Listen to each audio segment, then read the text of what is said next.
ప్రముఖ piracy website iBomma నిర్వాహకులలో ఒకరైన ఇమ్మడి రవిని పోలీసులు అరెస్టు చేశారు.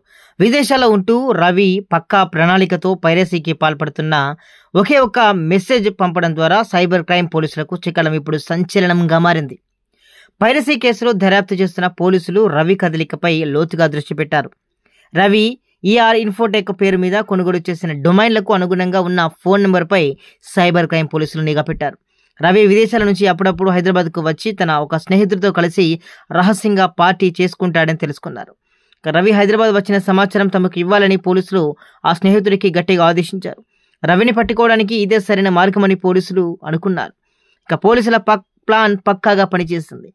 ఇటీవల రవి ఫ్రాన్స్ నుండి హైదరాబాద్కు వచ్చారు. సిటీకి చేరుకోగానే తన స్నేహితుడికి మెసేజ్ పంపించారు. మామా, హైదరాబాద్కు వచ్చినా కలిసి తాగుదాం, కలుద్దాం రా అని చెప్పాడు. రవి హైదరాబాద్ వచ్చినట్లు ఆ మెసేజ్ ద్వారా నిర్ధారించుకున్న పోలీసులు వెంటనే అప్రమత్తమై రంగంలోకి దిగారు. రవి తన స్నేహితుడిని కలిసే లోపే పోలీసులు అతన్ని అదుపులోకి తీసుకున్నారు. ఎంతో తెలివిగా పైరసీ కార్యకలాపాలు నడిపిన రవి కేవలం ఒక సాధారణ మెసేజ్ పెట్టి దొరికిపోవడం సైబర్ క్రైమ్ పోలీసులు పకడ్బందీగా జరిపిన దర్యాప్తుకు నిదర్శనంగా కనిపిస్తోంది.